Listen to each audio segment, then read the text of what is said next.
Приветствую вас, друзья! Мы продолжаем. Это очень интересное путешествие познания. И переходим дальше. Мы говорили о том, что мы дошли к божественной реализации во всей нашей вот этой вот сфере. По сути, вот это состояние, которое мы проговорили в предыдущих видео, это состояние полностью преображенной души, состояние святой души. Да, это есть разные уровни состояния святости, это можно исследовать по разным параметрам, по состоянию активности духа, вибраций, по состоянию сознания. Об этом мы тоже поговорим немножко позже. Но по факту нужно понимать, что это вот и есть состояние святости, вот то, к чему приходили святые, когда ихнее все внутреннее существо, ментальная, чувственная сфера преображалась, дух божественных связь проникал все глубже и глубже, и изначальная чистая божественная вибрация выражалась в ихнем существе, в чувственной сфере, в ментальной. И все, что соприкасалось вокруг них, пронизывала эта божественная вибрация, и оно начинало преобразовываться. Это и есть в принципе духовного целительства, духовного исцеления. Об этом мы поговорим позже, потому что это отдельная тема, и вообще глубоко она разбирается на курсе целительства. Но это не для каких-то там людей с какими-то там специальными способностями. Да, кто-то в прошлых жизнях наработал и продвинулся в этом этапе дальше. Но божественное начало есть внутри каждого, и истинная суть целительства – это проявление этого божественного и активизация этого божественного в другом человеке. Но сейчас не об этом. Сейчас хотелось бы поговорить о том, что, казалось бы, ну вот она вершина, вот она святость, но это еще не все. Познание бесконечного бесконечно. И даже придя уже к такому глубокому пониманию, есть другой, более высокий свет, который может быть и будет проявлен в нас и в этом мире. И этот свет здесь, как мы видим, точек у нас нету, но у нас есть вот эта точка, с которой мы пришли, и вот эта точка, куда мы придем. И что же это за точка? И это более высокий свет, это более высокие центры сознания, которые находятся уже за пределами проявленного нашего физического тела. Они находятся над нами, над сознанием и, по сути, под нами. И великий посвященный Ауробиндо называл эти центры сверхсознания. Мой практикующий учитель, мой наставник называл эти центры ангельскими центрами, но я буду использовать терминологию Шри Ауробиндо, потому как суть этих центров следующая. Что же это за центры? Смотрите, обратите внимание. Здесь, хоть мы и пришли к непосредственному уже контакту с Божественным, мы слышим Его волю, мы воспринимаем Его волю, мы реализовываем ее и выражаем это через наше состояние. Мы находимся в скажем так, в состоянии святости, но остается еще некий такой момент переходный, который как раз и характеризует следующий шаг роста нашего сознания. И следующий этот шаг, когда сознание наше не просто находится в связи с Божественным, оно начинает отождествляться с Божественным сознанием, возвращаясь полностью, откуда оно пришло, а оно пришло полностью из Бога. И если оно пришло из Бога, оно приходит к полному отождествлению с Божественным. И это уже не просто уровень пророков, а это уровень, то, что назывался «Я есть то». И если вы изучали, вы слышали разных пророков древних, есть, если прислушаться, можно услышать.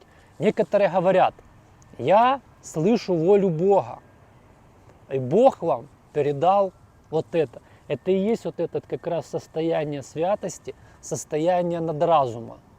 И были единицы, такие как Христос, по-моему, если я не ошибаюсь, еще пророк Заткаиль, древний, еще ветхозаветный, которые говорили не просто «я слышу Бога», а говорили непосредственно как бы от Бога, которые говорили «я и есть то». Почему? В них произошел следующий этап, следующий переход, где они не просто слышат и выражают волю Бога, где они выходят в состояние тождества с Богом. И что говорит Христос? Он говорит: «Я и Отец одно», то есть мы едины. Его сознание находится в состоянии, когда оно слилось с состоянием Богом в тождестве. Но Отец больше меня. То есть почему? Потому что Он, Христос, проявлен в человеческой, в индивидуальной сфере. Он по качеству, по состоянию тождествен с Ним, но Он проявляется в индивидуальной сфере. Поэтому Он говорит: я и Отец одно, но Он больше меня. То есть это как огромный океан и море, где состав тот же самый, вода, качество та же самая, но некий другой объем выражения. И единый, вот в чем была вот идея Бога, в том, чтобы единство свое божественное проявить в божественном множестве. И мы каждый становимся этим морем в этой высшей точке реализации. И мы говорим: я и есть то. Я и есть Он. Но Он больше меня. И Он единый проявляется в каждом из нас во множестве. Мы, в отличие от этой точки, с которой пришли, мы осознаем состояние радости и блаженства в индивидуальной форме, сообщаемся с другом, приумножая эту радость, это блаженство, будучи единым, осознавая это во множестве.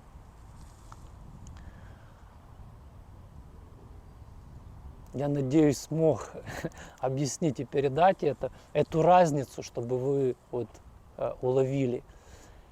И что происходит интересного в этой сфере, я бы хотел обратить наше внимание. Как мы уже говорили, воспринятый этот свет осознания единства должен быть проявлен в нашей природе. А что же это за природа?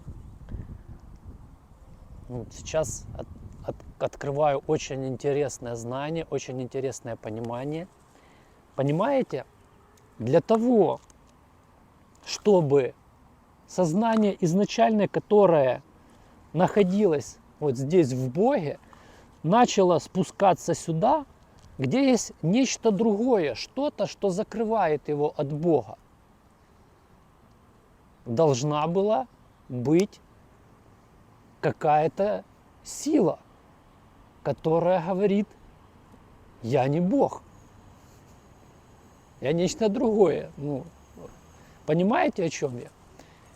И в древних индийских писаниях, в этих всех красочных историях, в этих всех персонажах, многие там ругают, что они там язычники, что у них там много богов. На самом деле там говорится о том же, о чем и здесь, просто оно было скрашено такими вот разными образами, чтобы со стороны передать эту суть, но с другой стороны, чтобы эта суть была, скажем, воспринята на уровне каждого человека понимания. И кто не пришел к этому пониманию, тот видит в этом что-то разное, что-то другое, что-то типа противоположное. Кто же пришел к этому пониманию, тот видит единство в этом всем. И в этих историях есть, вот, рассказывается очень интересная такая история она длинная, я не буду ее все рассказывать, просто намекну откуда, кто будет интересно, тот узнает. О своих двух привратниках, Джая и Виджая. Это было до момента творения Земли, то есть до творения твердыни самой материи. И у него было два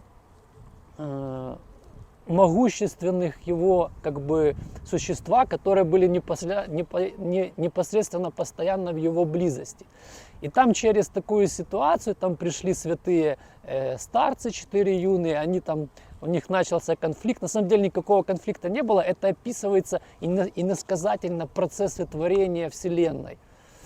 И в результате этого как бы эти старцы насылают проклятие на эти могущественные существа, на эти могущественные силы и говорят: вам нужно отправляться в мир проявленный для того, чтобы искупить вашу вину. Они, естественно, этого не хотят, и они спрашивают у Бога, говорит: а как же нам быть?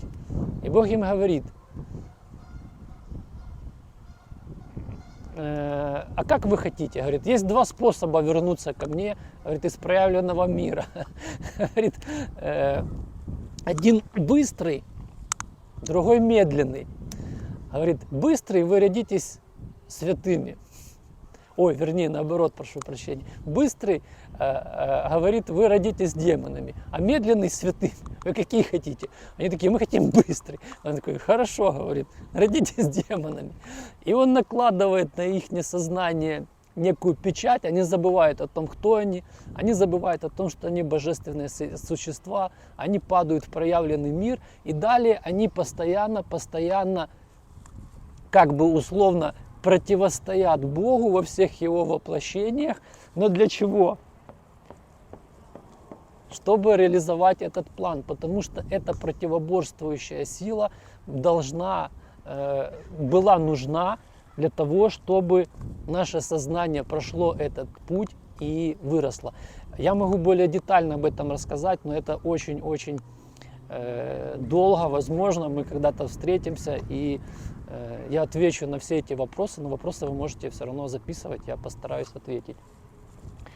И вот на вот этом этапе, это изначальная сила, которая как бы в христианстве это был некий дьявол, да, который там куда-то там против кого-то Бога восстал, и Бог так вот как-то беспомощно ничего не может с ним делать, сколько козней строит, а Бог вот так вот смотрит и все, и ничего не может сделать.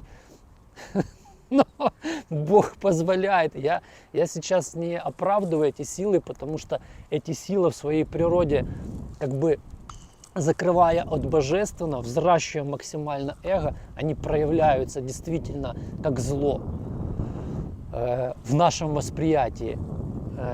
Но Бог позволяет этому быть для того, чтобы мы могли погрузиться, формировать сознание, вернуться к этому. И на вот этом этапе, когда мы уже не просто приходим к состоянию связанности, а к состоянию Бога-человека, нам не остается ничего другого, как в себе преобразить, внести свет в эти самые нижние центры, центры отрицания божественного. Это центры самой тонкой такой даже не материальный, а тонкого материального ума, который отрицает это божественное. И это очень непростой процесс. Он описывается очень хорошо в Евангелии о том моменте, когда Христос идет поститься, и к Христу приходит искушение, приходит сатана. То есть, что происходит? И вот смотрите, никто никогда не задавался вопросом, вот Христос, который уже был Богом, который был не просто святым, а в высшей степени святым. И тут к нему приходит такой сатана, знаете, такой весь мохнатый с рогами в красном плаще и начинает ему там что-то предлагать, там типа хочешь там то-то, хочешь это там. Вот, ну вот вы задавайте себе вопрос, вот сидите вы уже в состоянии святости, приходит черт какой-то и что-то вам предлагает. То есть вам не кажется это, ну то есть вы бы пошли на это предложение, вообще в принципе вы бы стали разговаривать. Когда-то мы разговаривали на эту тему, одна женщина ответила, ну, смотря что предлагает. Возможно, у вас тоже такая мысль. Дело в том, что вот эта тьма, вот этот условный сатана проявляется изнутри. Изнутри, как самое тонкое искушение. Самое тонкое искушение, самые первые такие зародыши отклонения от божественного, закрытия от божественного. Это насколько тонкие уже моменты, что ну, к каждому будет, кто придет к этому моменту, он поймет, это очень тонкие моменты, потому что человек уже находится в состоянии святости. И что ему предлагает сатана? Ну ты ж Бог, говорит. Так прояви свою божественную силу, вот, давай, будь царем и организуй все как надо. И это тонкое искушение проявить вот эти сверхсилы, сверхспособности, сделать так вот, как бы идеальное некое общество построить. То есть у каждого в зависимости от его индивидуальности это немножко разные искушения, но суть их остается одна. Это очень-очень тонкие моменты искажения, отклонения от божественного, которые должны быть преобразованы. Это не какой-то мохнатый товарищ, который пришел, что-то предлагает. Это та самая глубокая тьма в нас, которая должна быть преобразованная. И по факту, когда она преобразованная, свет изначально от Бога, откуда мы пришли, встречается со светом, реализованным в высшей точке. Именно поэтому наш курс, только сейчас к этому подходим, называется вот в начале там две буквочки альфа и омега. Начало и конец. И вот начало и конец встречаются в нашем существе.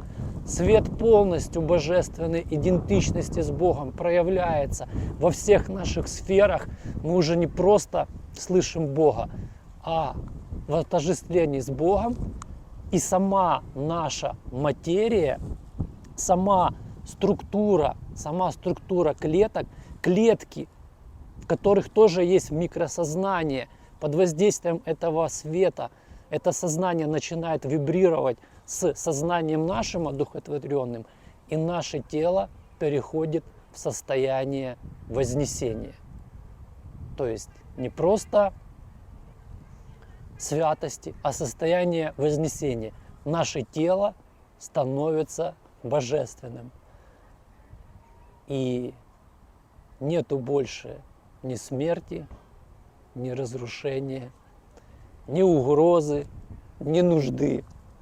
Мы полностью в индивидуальной своей точке выражения осознали тождество с Богом и находимся в